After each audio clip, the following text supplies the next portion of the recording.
విశ్వవిఖ్యాత నట సార్వభౌముడు పద్మశ్రీ డాక్టర్ అన్న నందమూరి తారక రామారావు గారి వారసుడిగా 1974 తాతమ్మ కళ చిత్రంతో తెలుగు పరిశ్రమకు పరిచయమై తన అద్భుత నటనతో తిరుగులేని అగ్ర కథానాయకుడిగా అంచెలంచెలుగా ఎదిగి ఇవాళ 99 సినిమాల్లో ఎన్నో సామాజిక చైతన్యం, పౌరాణికం, జానపద అన్ని రకాల పాత్రను పోషించి ఇవాళ ఆయన వారసత్వంగా భారతదేశంలోనే మొట్టమొదటిసారిగా 100 చిత్రాలు పూర్తి చేసుకున్న తొలి తెలుగు అగ్ర కథానాయకుడు మా అన్నయ్య నందమూరి బాలకృష్ణ గారు. ముఖ్యంగా ఆయన చేసిన 99 చిత్రాలు అభిమానులను దృష్టిలో పెట్టుకొని, తెలుగు ప్రజలను దృష్టిలో పెట్టుకొని సామాజిక బాధ్యత ఎన్నో సినిమాలు చేసి ఇవాళ 100వ చిత్రంగా గౌతమిపుత్ర శాతకర్ణి చిత్రాన్ని రూపొందిస్తున్నారు. 2000 సంవత్సరం కాలం నాటి ఒక చారిత్రకాని యొక్క చరిత్రను భావి తరాలకు అందించాలని ఒక సంకల్పంతో శాతవాహన సార్వభౌముడు గౌతమిపుత్ర శాతకర్ణి కథాంశంతో మనం ముందుకు రాబోతున్న శుభ సందర్భంగా భావి తరాలకు ఈ చారిత్రకాని యొక్క చరిత్ర అవసరమని చెప్పి అంజనీపుత్ర క్రిష్ దర్శకత్వంలో బసవతారక పుత్ర మా అన్నయ్య నందమూరి బాలకృష్ణ గారు తన 100వ చిత్రంగా ఈ చిత్రం చేసిన శుభ సందర్భంగా అఖండ భారతదేశంలో ప్రసిద్ధిగాంచిన సర్వమత శతపుణ్యక్షేత్రాలలో 100 కేజీల కుంకుమార్చన చేస్తూ, అలాగే 23 శివలింగాలలో రుద్రాభిషేకాన్ని నిర్వహించి సర్వమత దేవాలయాలలో ప్రార్థనలు చేసి ఈ పవిత్ర కార్యం బాలయ్య బాబు సుఖ సంతోషాలతో నిండు నూరేళ్లు ఆయుష్ ఆరోగ్యాలతో ఉండాలని, మా అభిమానులు ఆయనకి జీవితాంతం ఇలాగే ఉంటామని, అలాగే ఈ చిత్రం దర్శకత్వం వహించిన దర్శకుడు, నిర్మాతలు అందరూ కూడా ఆయుర్వేదాలతో ఉండాలని కోరుకుంటూ, అంతేకాకుండా ఈ మహాపుణ్యకారం కేవలం అభిమానుల కోసమే కాకుండా చిత్రం కోసమే కాకుండా దేశ ప్రజలందరూ కూడా సుఖ సంతోషంగా ఉండాలని ఈ దైవ కార్యాన్ని మేము ఇవాళ మహాపుణ్య దైవ కార్యాన్ని మా అన్నయ్య నందమూరి బాలయ్య గారి ఆశీస్సులతో ఈరోజు ఈ యాత్రను మొదలుపెడుతున్నందుకు నా ఒక అభిమానిగా ఆయన జీవితాంతం నాకు ఈ అవకాశానికి ఇచ్చినందుకు రుణపడి ఉంటానని కోరుకుంటూ మీ అందరికీ సెలవు తీసుకుంటున్నాను. శతచిత్ర యోధ శతమానం భవతి అని ఒక గొప్ప కార్యక్రమం తలపెట్టిన జగన్ని మనస్ఫూర్తిగా అభినందిస్తూ, అండ్ మా యూనిట్ అంతా తరఫున, నందమూరి అభిమానుల తరఫున, గౌతమి పుత్ర శాతకర్ణిగా ఆయన చూడబోతున్న విశేష తెలుగు ప్రేక్షకుల తరఫున మరొకసారి అభినందిస్తున్నాను. Thank you so much. ఒక శాలివాహన శకం, మనం మంత్రాలు వింటున్నప్పుడు భరతవర్షే భరతఖండే శాలివాహన శకే అని ఆరంభిస్తాం. ఈ శాలివాహన శకకర్త శాతవాహన సార్వభౌముడు శాతకర్ణి. ఒక తెలుగువాడు ఒక దేశం మొత్తాన్ని ఊహించి, ఒక దేశాన్ని అనేక ముక్కలుగా ఉన్న గణరాజ్యాలన్నీ ఒక అఖండ రాజ్యంగా కలిపిన శాతకర్ణి, ఆయన చక్రవర్తి అయిన రోజు ఉగాదిగా మనందరం జరుపుకుంటాం. అలాంటి ఒక గొప్ప వ్యక్తి గురించి, ఒక గ్రేట్ వారియర్ గురించి మనకు తెలియపోవటం మన దురదృష్టం. ఇప్పుడు ఈ చిత్ర రూపంలో మనందరి ముందుకి శాతకర్ణి యొక్క కథ బయటకు వస్తుంది. దీనిని రిలీజ్కి ముందు ఈ 99 చిత్రాలు పూర్తి చేసుకొని బాలయ్య బాబు 100వ చిత్రంగా వస్తున్నప్పుడు గమ్మత్ ఏంటంటే శాతకర్ణి అంటే 100 చెవులు కలవాడు అని అర్థం అన్నమాట. అదేవిధంగా శతకర్ణుడు అని 100 కరములు కలివాడు అని కూడా అర్థం. 100వ చిత్రం కావటం ఇవన్నీ కాకతాళీయం అండ్ ఏదో ఒక దైవానుగ్రహం.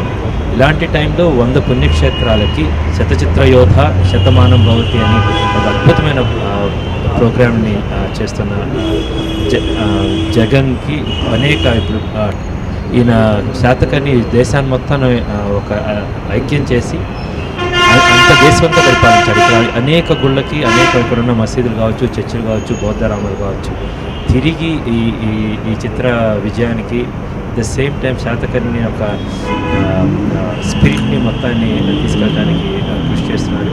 And thank you so much Jagan and all the very best. అందరికీ నమస్కారం. ఇవాళ హెల్పింగ్ హ్యాండ్స్ అనంతపురం జగన్ గారు ఆయన సహచరులంతా కలిసి ఈ యొక్క భారతదేశపు శతపుణ్యక్షేత్ర చైత్ర యాత్ర గౌతమిపుత్ర శాతకర్ణి చిత్రం నా 3వ చిత్రం కావడం సందర్భంగా ఈ యొక్క బృహత్ కార్యక్రమాన్ని చేపట్టడం జరిగింది. అంటే మొత్తం అందరూ కలిసి ఇక్కడి నుంచి బయలుదేరి హైదరాబాద్ నుంచి ఇక్కడ భారతదేశంలో ఉన్న అన్ని పుణ్యక్షేత్రాలు అంటే గుళ్ళు మసీదులు అలాగే చర్చిలు వాటన్నిటి కూడా సందర్శించి అక్కడ పూజా కార్యక్రమాలు నిర్వహించి అంటే ఈ నెల 19-20 వరకు అంటే అన్ని మొత్తం అష్టాదశ శక్తిపీఠాలు కావచ్చు, లేకపోతే మిగతా అన్ని ఈ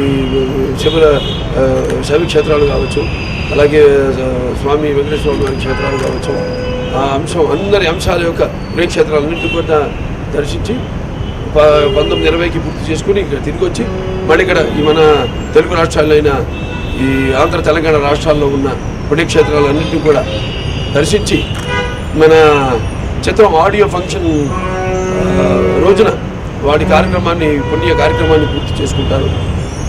చాలా బృహత్ అంటే ఎంతో పవిత్రమైన ఎంతో మంచి కార్యక్రమం ఇది. ఎందుకంటే ఈ గౌతమిపుత్ర శాతకర్ణి అన్నది చాలామందికి దురదృష్టవశాత్తు ఆయన గురించి ఎంతోమందికి తెలీదు. ఏదో మనకి వేరే రాజుల గురించి మాట్లాడుకుంటాం కానీ మన శక పురుషుడు ఎవరితోనైతే ఈ శకం ప్రారంభమైందో ఈ ఉగాది పండుగ ఏదైతే మనం జరుపుకుంటున్నాం వివిధ రాష్ట్రాల్లో కూడా ఇప్పుడు మనం చూస్తే మన భారతదేశంలోనే కాదు విదేశాల్లో కూడా అక్కడ మారిషస్ కావచ్చు, లేకపోతే అక్కడ బాలీలో కావచ్చు, అక్కడ కూడా ఈ యొక్క పండుగని ఆయన పేరు ముందు తలుచుకుని ఉగాది పండుగ చేసుకోవడం జరుగుతుంది. అలాగే మరి వాళ్ళ మా చిత్ర నిర్మాతలు అటు రాజీవ్ రెడ్డి గారు, అలాగే సాయిబాబా గారు జాగరముడి, అలాగే మా చిత్రాన్ని సమర్పిస్తున్న బిపో శ్రీనివాస్ గారు అయితేనేమి వాళ్ళందరూ ముందుగా వచ్చి, అలాగే మా దర్శకుడు కృషి గారు వచ్చి చిత్రం ఇట్లా నిర్మాణం తలపెట్టామన్నప్పుడు ఇదంతా ఒక దైవ ప్రేరణగా ఇది. ఎందుకంటే ఎవరికి ఇప్పటిదాకా తట్టని ఓ పాత్ర, ఎవరికి ఎక్కువగా తెలియని పాత్ర ఈ యొక్క పాత్ర శకపురుషుడు గౌతమిపుత్ర శాతకర్ణి గురించి ఎవరైతే తన తల్లి పేరుని తన ఇంటి పేరుగా పెట్టుకున్నాడో ఆ తర్వాత వరుస క్రమంలో అతని తర్వాత అతని వారసులంతా కూడా వాళ్ళ తల్లుల పేర్లు పెట్టుకోవడం జరిగింది. అటువంటి ఒక మంచి చిత్రాన్ని సంకల్పించామని చెప్పినప్పుడు అది దైవ ప్రేరణగా భావించి వెంటనే ఒక తెలుగు భాష సంస్కృతి మన తెలుగు జాతి ఎలాగైతే ఆనాటి రామారావు గారు విశ్వవ్యాప్తంగా ఆయన వెన్నముక మీద ఈ తెలుగు జెండాను ఎగరవేశారు, అలాగే ఒక తెలుగు బిడ్డగా, అలాగే ఆ తారక రాముని వారసునిగా ఈ చిత్రాన్ని వెంటనే చేయాలి. మన తెలియని కథని తెలుసుకోవాల్సిన ఎంతో అత్యవసరమైన తెలుసుకోవాల్సిన కథని అందరికీ తెలియజేయవలసిన ఒక తరుణం ఆసన్నమైంది. ఎందుకంటే మనం చూస్తున్నాం వచ్చే తరుణం కూడా ఎలా ఈ యొక్క మన సంస్కృతికి, మన సంప్రదాయాలకు, మన భాషకు దూరం అవుతున్నారు. వాళ్ళందరికీ ఈ యొక్క మాధ్యమం ఏదైతే మా చేతిలో ఉందో అస్త్రం సినిమా ద్వారా ఈ యొక్క సినిమానే కాకుండా ఈ యొక్క పురుషుడు వెనుక ఉన్న ఎంతో గొప్ప చరిత్ర దాన్ని ఒక రూపకల్పన చేసి అందరికీ అందజేయాలన్న మంచి సత్సంకల్పంతో ఈ చిత్రాన్ని ప్రారంభించడం జరిగింది. ఇవాళ చిత్రం పూర్తిగా వచ్చింది. అందరూ ఎంతగానో ఎదురు చూస్తున్నారు, మేము కూడా ఎంతగానో ఎదురు చూస్తున్నాం. సినిమాని అతి త్వరలో పూర్తి చేసుకుని మీకు కూడా అందించాలని సంక్రాంతికి చిత్రాన్ని విడుదల చేయడానికి అన్ని సన్నాహాలు చేస్తున్నాము. మిగిలింది ఒక పాట మిగిలింది. ఈ 20తో చిత్రం షూటింగ్ మొత్తం పూర్తయిపోతుంది. మిగతా అన్ని పనులను కూడా జరుగుతున్నాయి. అంటే మన దాశరథి గారు ఒక మాట అన్నారు, కనిపించిన భూగర్భంలో దాచిన బడబాలనమెంతో నల్లని ఆకాశంలో కానరాని భాస్కరులు అందరూ అని. అలాగే ఈ యొక్క గౌతమిపుత్ర శాతకర్ణి చిత్రం కూడా ఒక కానరాని భాస్కరుని ఒక కథ గౌతమిపుత్ర శాతకర్ణి. వెళ్ళిన వాళ్ళందరూ కూడా ఎంతో మంచి కార్యక్రమాలు చేపట్టాం కాబట్టి తప్పకుండా ఈ యొక్క చిత్రం మొదటి నుంచి మొదలుపెట్టిన దగ్గర నుంచి కూడా చిత్రంలో అన్నీ కూడా మనకి అన్నీ సమకూరాయి. చిత్రం ఏదో దైవ ప్రేరణగా మేము ఏదనుకుంటే అది జరుగుతూ ఆ భగవంతుడు ఆశీస్సుడు గారిని భావిస్తాం. ఇంత మంచి చిత్రాన్ని తలపెట్టినందుకు మరొకసారి ఈ యొక్క అద్భుతమైన చిత్రాన్ని మీకు అందించడానికి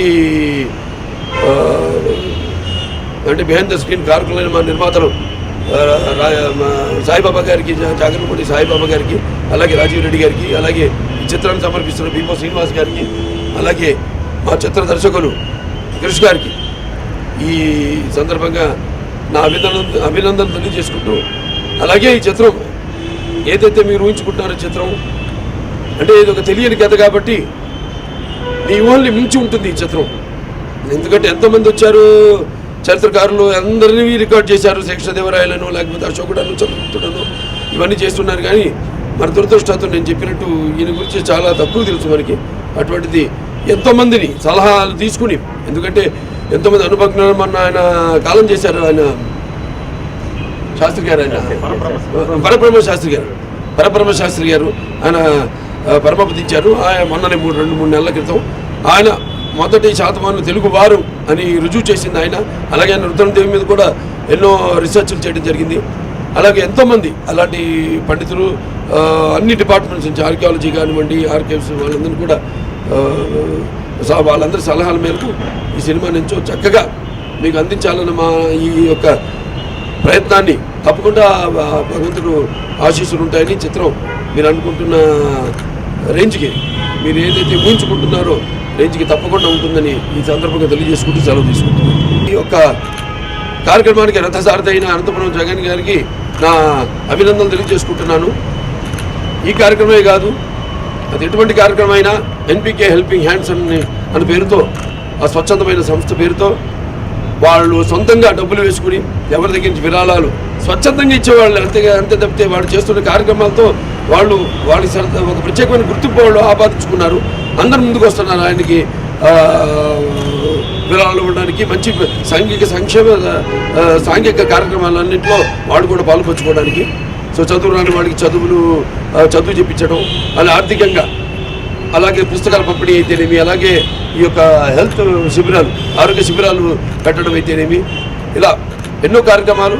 అలాగే ఆయన శిష్య బృందం అందరూ కూడా, అంటే అనుచరులందరూ కూడా, నా సోదరులందరూ కూడా అన్ని రాష్ట్రాల్లో, కేవలం ఆంధ్ర రాష్ట్రంలోనే కాదు, దీన్ని ఒక ఆదర్శంగా తీసుకుని ఈ యొక్క ఎన్బికే హెల్పింగ్ హ్యాండ్స్ అటు కర్ణాటక కానివ్వండి, మహారాష్ట్ర కానివ్వండి, మిగతా ఇతరత్ర అన్ని రాష్ట్రాల్లో కూడా వాడి కార్యక్రమాన్ని ముందుకు తీసుకెళ్తూ ప్రజా సాంఘిక సంక్షేమ కార్యక్రమాల్లో పాల్గొంటున్నందుకు వాడికి మరొకసారి నా అభినందనలు తెలియజేసుకుంటాను.